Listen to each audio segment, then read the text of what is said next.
বিসমিল্লাহির রহমানির রহিম। আজকের ক্লাসের পক্ষ থেকে সবাইকে জানাচ্ছি স্বাগতম ও শুভেচ্ছা।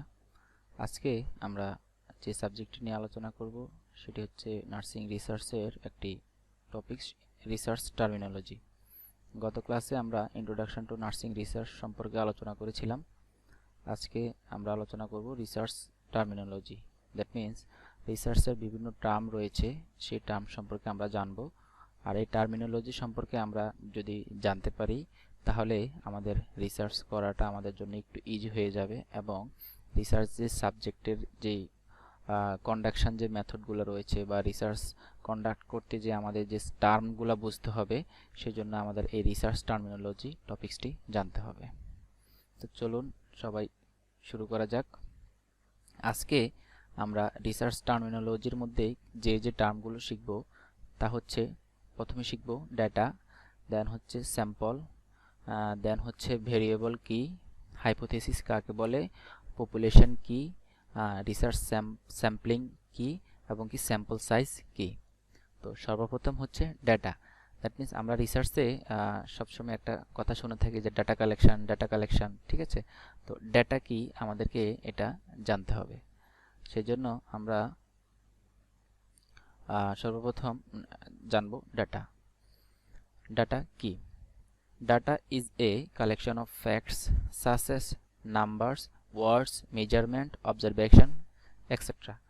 তার মানে বুঝলাম আমরা ডাটা হলো একটি collection of facts. That means data বলতে আমরা এটা বোঝাচ্ছি যে কোনো কিছুর একত্রীকরণ একটি ঘটনার, যেমন অথবা কোনো কিছু নাম্বার, অথবা কোনো শব্দ ওয়ার্ড, অথবা মেজারমেন্ট, অথবা কোনো কিছু গণনা করা, এবং কি এটাও হতে পারে যে কোনো কিছু অবজারভেশন থেকে কোনো ইনফরমেশন নেওয়া, সেটা হচ্ছে ডাটা। একটা এক্সাম্পল দিয়ে যদি বোঝাতে চাই সেটা হচ্ছে যে যদি বলি যে একজন পেশেন্ট নিয়ে যদি আমরা রিসার্চের ডাটা কালেকশন করতে যাই, যে তখন আমরা যদি বলি যে আপনার নাম কি, ঠিক আছে, তো উনি যে নামটা বলবে সেটা হবে একটা জাস্ট ইনফরমেশন। হ্যাঁ, তো অনেকগুলো ইনফরমেশন মিলে হবে ডেটা। নাম, বয়স, তারপরে হচ্ছে প্রফেশন, পেশা, তারপরে চাকরি কি করে, অথবা তারপরে তার মাসিক ইনকাম কত, এই জাতীয় যতগুলো ইনফরমেশন রয়েছে সেগুলো হচ্ছে ডেটা। তার মানে আমরা বুঝতে পারলাম ইনফরমেশন হচ্ছে একটা সিঙ্গুলার একটা জাস্ট একটা ফর্ম, আর ডেটা হচ্ছে একটা টোটাল একটা মানে প্লুরাল একটা ফর্ম। সেজন্য ডেটা বলতে এখানে বোঝাচ্ছে যে data is a collection of fact. That means অনেকগুলো ফ্যাক্ট, ঘটনা মিলে একটা ডেটা হয়, ঠিক আছে। সেটা হতে পারে নাম্বার, হতে পারে ওয়ার্ড, হতে পারে মেজারমেন্ট, কোনো গণনা কিছু, এবং কি অবজারভেশন থেকে কোনো যদি হয় সেটাও হবে ডাটা। Types of data. সাধারণত ডাটা কত প্রকার হয়ে থাকে তা আমরা জানি। সাধারণত ডাটা হয়ে থাকে দুই প্রকার, একটা হচ্ছে কোয়ালিটেটিভ ডাটা, আর একটা হচ্ছে কোয়ান্টিটেটিভ ডাটা।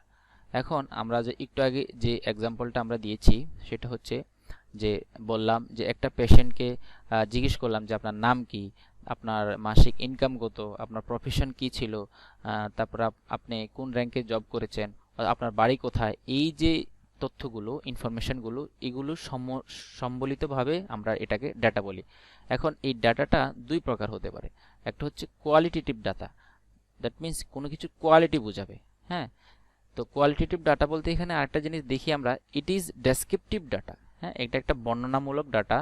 ফর এক্সাম্পল, যদি আমরা কোনো এক্সাম্পল দেই, কোয়ালিটি, এখানে কোয়ালিটেটিভ ডাটা বলতে একটা কোয়ালিটি বুঝিয়েছে। হ্যাঁ, কোয়ালিটেটিভ ডাটা, যেমন ফর এক্সাম্পল একটা এক্সাম্পল যদি আমরা দিই, উদাহরণ, সেখানে she can run fast, that means সে খুব জোরে দৌড়াতে পারে। হ্যাঁ, এই যে এখানে রান ফাস্ট, খুব জোরে দৌড়াতে পারে, এই যে দৌড়াতে পারাটা এটা তার একটা কোয়ালিটি, একটা গুণ, ঠিক আছে। সেজন্য এই ডাটাটা হচ্ছে কোয়ালিটেটিভ ডাটা। আরেকটা এক্সাম্পল, হি ইজ থিন, সে খুব পাতলা, ঠিক আছে। এখানে এখানে থিন দ্বারা বোঝানো হয়েছে সে খুব পাতলা। তো এটা হচ্ছে তার একটা কোয়ালিটি, একটা দোষ বা গুণ, ঠিক আছে। আর কোয়ান্টিটেটিভ ডাটা যদি হয় সেটা হবে ইট ইজ নিউমেরিক্যাল ইনফরমেশন, এটা একটা সংখ্যাবাচক তথ্য। For example, an octopus is an 8-legged creature, that means এখানে বোঝালো যে একটা অক্টোপাসের 8টি পা জন্মগতভাবে থাকে। সো এখানে এই যে 8 নিউমেরিক্যাল, হ্যাঁ, সংখ্যাবাচক, এটা হচ্ছে কোয়ান্টিটেটিভ ডাটা। তো ডাটা আমরা জানতে পারলাম দুই প্রকার, একটা হচ্ছে কোয়ালিটেটিভ, একটা হচ্ছে কোয়ান্টিটেটিভ। এবার আমরা জানবো স্যাম্পল কি। হ্যাঁ, রিসার্চ করতে গেলে আমরা সাধারণত জানি যে প্রশ্ন করি যে স্যাম্পল সাইজ কি, স্যাম্পল কত নিব আমরা, এই হচ্ছে স্যাম্পল। তো স্যাম্পল হচ্ছে, sample is a small part of anything or one of number intended to show the quality, style or nature of the whole specimen। আচ্ছা, যদি বোঝানোর ক্ষেত্রে আমরা বলি স্যাম্পল হলো একটা স্মল পার্ট অফ এনিথিং, অর্থাৎ একটা অন্য লাইনে এক্সাম্পল দিই যদি, যে সেটা হচ্ছে যে কোনো গার্মেন্টস ফ্যাক্টরিতে প্রথমত কি করে, যখন কোনো অর্ডার নেয় সাধারণত দেখা গেছে একটি শার্টের স্যাম্পল তারা তৈরি করে, ঠিক আছে। তো এই স্যাম্পলটা থেকে তারা বুঝতে পারে, বা যে মাল যে প্রোডাক্টগুলো কিনবে, বা কোনো গার্মেন্টস অথবা কোনো শপ যখন প্রোডাক্টগুলো কিনবে, তখন তারা ওই একটা স্যাম্পল থেকে বুঝতে পারে যে তার বাকি শার্টগুলো, বাকি প্রোডাক্টগুলো কেমন হবে, ঠিক আছে। এই যে একটা মানে স্যাম্পল, সেটা হতে পারে কোনো কিছু number, intended to show the quality, কোনো কিছুর কোয়ালিটি হতে পারে, style or nature of the whole specimen. এখানে হোল স্পেসিমেন দিয়ে আমরা এটা বুঝিয়েছি যে আমরা যে রিসার্চ করতে গেলে আমাদের কতজন আমরা স্যাম্পল সাইজ নিব, দ্যাট মিন্স আমরা এই রিসার্চটা কতজন মানুষ ওর উপর করব, অথবা কোন কোন সাবজেক্ট নিয়ে, কোন কোন ফ্যাক্ট নিয়ে আমরা রিসার্চটা করব, এখানে সেটা বুঝিয়েছে। ধরুন আমরা গত ক্লাসে একটি বলেছিলাম যে কোভিড-19 পেশেন্টদের উপরে আমরা একটি রিসার্চ করব, যে কত 30 থেকে 40 অথবা 40 থেকে 50 কোন এজের মানুষ বেশি কোভিড-19 আক্রান্ত হচ্ছে। এই যে কোভিড-19 আক্রান্ত যে পেশেন্ট, সেটা হচ্ছে আমাদের টোটাল হোল স্পেসিমেন, ঠিক আছে।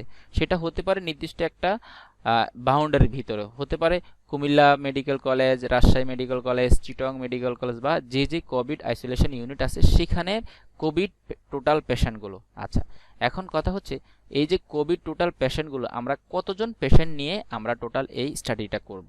হ্যাঁ, আমরা কি 100 জন কোভিড পেশেন্ট নিয়ে করব, নাকি 200 জন কোভিড নিয়ে পেশেন্ট নিয়ে করব? এই যে টোটাল কতজন পেশেন্ট নিয়ে বা কতজন কত নাম্বার নিয়ে আমরা এই অ্যানালাইসিসটা করব, সেটা হচ্ছে আমাদের মূলত স্যাম্পল। তো এখানে দেখা গেছে কেউ যদি যে 200 জন কোভিড পেশেন্ট নিয়ে রিসার্চটা করে, সেখানে তার যে 200, এই 200 হবে তার স্যাম্পল। হ্যাঁ, এখন সারা বাংলাদেশের যত কোভিড পেশেন্ট রয়েছে তাদের মধ্যে এই 200 তাদেরকে এই বাকি সবাইকে রিপ্রেজেন্ট করবে। সেজন্য বলছে যে style or nature of the whole specimen, সমগ্র স্পেসিমেনের মধ্যে যে স্পেসিমেনটা সিলেক্ট করে আমরা ডাটাটা কালেকশন করব, সেটাকে আমরা স্যাম্পল বলি। দেন আমরা জানবো ভেরিয়েবল। ভেরিয়েবল কি, খুব একটা গুরুত্বপূর্ণ জিনিস। ভেরিয়েবল হলো এই characteristics, number or quality that increases or decreases over time. এটা একটা বৈশিষ্ট্য, নাম্বার সংখ্যা, অর কোয়ান্টিটি অথবা কোনো সংখ্যা, দ্যাট ইনক্রিজ অর ডিক্রিজ যা বাড়তে পারে এবং কমতে পারে ওভার টাইম, সময় অনুপাতে, or takes different values in different situation, অথবা সেটা নিতে পারে বিভিন্ন প্রকার ভ্যালুজ ইন ডিফারেন্ট সিচুয়েশন, বিভিন্ন সময় অনুপাতে, বিভিন্ন অবস্থা বুঝে তার ভ্যালুজ চেঞ্জ হয়। আচ্ছা, এখন এই ভেরিয়েবলটা সাধারণত দুই প্রকার হয়ে থাকে, একটা হলো ইন্ডিপেন্ডেন্ট ভেরিয়েবল, একটা হলো ডিপেন্ডেন্ট ভেরিয়েবল। ইন্ডিপেন্ডেন্ট ভেরিয়েবল কি, যেমন that can take different values, এটা বিভিন্ন ধরনের ভ্যালু আমাদেরকে প্লেস করে, and can causes corresponding change in other variables, এবং সেটা ঘটায় করসপন্ডিং চেঞ্জ, একটা পরিবর্তন ঘটায় অন্য ভেরিয়েবলের। সেকেন্ড যদি দেখি, সেটা হচ্ছে dependent variable, that can take different values only in response to an independent variable, যেটা ইন্ডিপেন্ডেন্ট ভেরিয়েবলের রেসপন্স হিসাবে কাজ করে, সেটা হলো ডিপেন্ডেন্ট ভেরিয়েবল। আচ্ছা, এখন আমরা এক্সাম্পল দিয়ে যদি ভেরিয়েবল বুঝিতে চাই, তাহলে দেখি যে এ scientist studied the impact of drug on cancer. That means একজন সায়েন্টিস্ট একটা পরীক্ষা করছে, স্টাডি করছে যে impact of drug on cancer, ক্যান্সারের উপরে ড্রাগের, ওষুধের কি ইম্প্যাক্ট রয়েছে। এখানে the independent variable are the administration of drug, the doses and the timing.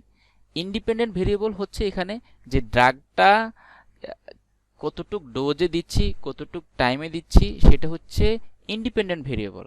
এবং উনি যেই স্টাডিটা করতে চাচ্ছে সেটা হচ্ছে studied the impact of drug on cancer. আচ্ছা, এখন এই যে ইম্প্যাক্ট অফ ড্রাগ, কি প্রভাব পড়ে ক্যান্সারের উপরে? The dependent variable is the impact the drug has on cancer. এই ড্রাগের যেই ফলাফলটা, রেজাল্টটা, সেটাই হচ্ছে মূলত ডিপেন্ডেন্ট ভেরিয়েবল। আশা করি আমরা বুঝতে পেরেছি। দেন আমরা আলোচনা করব হাইপোথিসিস। এই হাইপোথিসিস ইজ অ্যান অ্যাজাম্পশন, এটা হলো একটা ধারণা, অ্যান আইডিয়া অথবা কোনো idea that is proposed for the sake of argument to that it can be tested to see if the might be true, এটা সত্যি হতে পারে অথবা মিথ্যু হতে পারে। In the scientific method, the hypothesis is constructed before any applicable research has been done. বলল যে এই হাইপোথিসিসটা হলো একটা কনস্ট্রাক্টেড ম্যাটার, যেটা কোনো রিসার্চ কমপ্লিট করার আগে, রিসার্চ শেষ করার আগে জাস্ট একটি ধারণা, অ্যাজাম্পশন, হ্যাঁ, apart from a basic background review, just একটা বেসিক একটা আমরা ধারণা নিব টোটাল রিসার্চ যে সাবজেক্টটা সিলেক্ট করবো সেটার উপরে। আমরা যদি একটু ক্লিয়ারলি বুঝতে চাই সেটা হলো an idea or explanation. That means আমরা যে সাবজেক্টের অথবা এক্সাম্পল দিয়ে যদি বোঝাতে চাই যে আমরা যে কোভিড পেশেন্টকে নিয়ে কাজ করব, কোভিড পেশেন্টের এজ দেখব, কোন এজের পেশেন্ট বেশি আক্রান্ত হচ্ছে, এই কাজটার আগে জাস্ট আমরা একটা আইডিয়া করব যে এই এজের মানুষ বেশি আক্রান্ত হতে পারে পেশেন্ট। এই যে আইডিয়াটা, অ্যান আইডিয়া অর এক্সপ্লানেশন অথবা কোনো ব্যাখ্যা করা for something that is based on known fact, যেটা আমাদের জানার মধ্যে, আমাদের জানা কেসের মধ্যে রয়েছে, but has not yet bin proved, কিন্তু এটা হয়তো আমরা ধারণা করেছি, হ্যাঁ, গেস করেছি, অ্যাজাম্পশন করেছি, কিন্তু এখনও এটা আমরা আমাদের রিসার্চের মধ্যে প্রুভড হয়নি। সো হাইপোথিসিসটা হচ্ছে একটা অ্যাজাম্পশন, একটা ধারণা, যেটা রিসার্চ কন্ডাক্ট ফাইনাল করার আগে আমরা একটা ধারণা করব যে এই এজের মানুষ বা এই বয়সের মানুষ বেশি আক্রান্ত হতে পারে, এটা হচ্ছে আমাদের হাইপোথিসিস। দেন আমরা আলোচনা করব পপুলেশন সম্পর্কে। পপুলেশন হলো it includes all the elements from the data set and measurable characteristics of the population such as mean and standard deviation are known as a parameter. For example, all patients are admitted in COVID ward indicates the population COVID isolation ward. আমি আগেই বলেছি যে population বলতে আমি এটা বুঝাই আমরা মনে মনে যেটা ঠিক করেছি, আমরা স্যাম্পল কাকে নিব, আমরা কোভিড পেশেন্টদেরকে নিব, হ্যাঁ। তো এই যে কোভিড পেশেন্টদেরকে নিয়ে আমরা রিসার্চটা করব, তো টোটাল যে হসপিটালে বা যে ইউনিটে আমরা কোভিড পেশেন্টদেরকে নিব, যে কোভিড যে পেশেন্টটা সেখানে তো অন্য পেশেন্টও থাকে, হ্যাঁ। তো কোভিড পেশেন্টদেরকে আমরা স্পেসিফিকভাবে নিচ্ছি, সেজন্য কোভিড পেশেন্ট হবে আমাদের স্টাডি পপুলেশন, হ্যাঁ। তো আমাদের রিসার্চের ক্রাইটেরিয়ার মধ্যে থাকবে কি, যে স্টাডি পপুলেশন হবে যে all Covid positive patient in tertiary level hospital, সেটা হবে আমাদের পপুলেশন, স্টাডি পপুলেশন। দেন আমরা শিখব স্যাম্পলিং। স্যাম্পলিং হচ্ছে স্যাম্পল সিলেকশন করার যে পদ্ধতি, সেটা হচ্ছে স্যাম্পলিং। তো স্যাম্পল হচ্ছে যে আমরা বললাম যে একটা হসপিটালে তো 500 জন বা 600 জন অ্যাডমিশন পেশেন্ট থাকতে পারে, তো সবাইকে তো আমরা স্যাম্পল হিসেবে নিতে পারি না, আমাদের রিসার্চের কিছু লিমিটেশন রয়েছে, হ্যাঁ। লিমিটেশন হচ্ছে টাইম লিমিটেশন রয়েছে, ফিনান্সিয়াল লিমিটেশন রয়েছে, এগুলো আমরা পরবর্তীতে আরও আলোচনা করব। তো স্যাম্পলিংটা হচ্ছে যে 500 জন পেশেন্ট রয়েছে বা 500 জন পেশেন্ট এক মাসে অ্যাডমিশন হয়েছে, এই 500 জন পেশেন্টের মধ্যে আমরা কাকে কাকে নিব, কাকে কাকে নিব না, এবং কাকে বাদ দিব, আর বাদ যদি দেই কাকে বাদ দিব, কেনই বা বাদ দিব, ঠিক আছে। এই যে টেকনিকটা, এই যে প্রসেসটা, যে 500 জন থেকে আমার 300 জন স্যাম্পল সাইজ আমি নিব, এই 300 জন নেওয়ার যে টেকনিক, সেটাকেই আমরা স্যাম্পলিং বলি। আচ্ছা, এখানে যদি দেখি স্যাম্পলিং ইজ এ প্রসেস, এটা একটা process used in statistical analysis, এটা পরিসংখ্যানগতভাবে একটা analysis in which a predetermined number of observation are taken from a larger population. আমি আগে বলেছি যে একটি লার্জ পপুলেশন থেকে যখন কোনো অবজারভেশনের মাধ্যমে, হ্যাঁ, নির্দিষ্ট একটা নাম্বার অফ অবজারভেশন, নির্দিষ্ট একটা পরিমাণ নাম্বার পপুলেশনকে আমরা সিলেক্ট করব, সেই টেকনিকটাকেই আমরা সাধারণত স্যাম্পলিং হিসাবে ধরে নেই। ফর এক্সাম্পল, যে টোটাল এক মাসে একটি কোভিড আইসোলেশন ইউনিটে 500 জন পেশেন্ট অ্যাডমিশন হয়েছে, তাদের মধ্যে আমরা 200 জনকে সিলেক্ট করব। এই 200 জনকে, যে টোটাল লার্জ যে পপুলেশন 500 জন একটা হিউজ অ্যামাউন্ট ছিল, এই হিউজ অ্যামাউন্ট থেকে 200 জনকে আমরা সিলেক্ট করব। এই 200 জন সিলেক্ট করার যে সায়েন্টিফিক টেকনিক, সায়েন্টিফিক মেথড, এই মেথডটাকে আমরা স্যাম্পলিং বলি। দেন হচ্ছে স্যাম্পল সাইজ ডেফিনিশন। আচ্ছা, এখন এতক্ষণ স্যাম্পলিং, স্যাম্পল এগুলা শিখলাম, এখন হলো স্যাম্পল সাইজ, কতজনকে নিব। হ্যাঁ, এই কতজনকে নেওয়াটা তো মনের ইচ্ছা মতো হবে না, রিসার্চের অবশ্যই একটি সায়েন্টিফিক মেথড রয়েছে। কারণ যে 500 জন থেকে যে 200 জন নিব, সেই 200 জন কোন ক্রাইটেরিয়ার মাধ্যমে নিব, সেই 200 জনের এজ তো কমও হতে পারে, 40 to 50 আপও হতে পারে।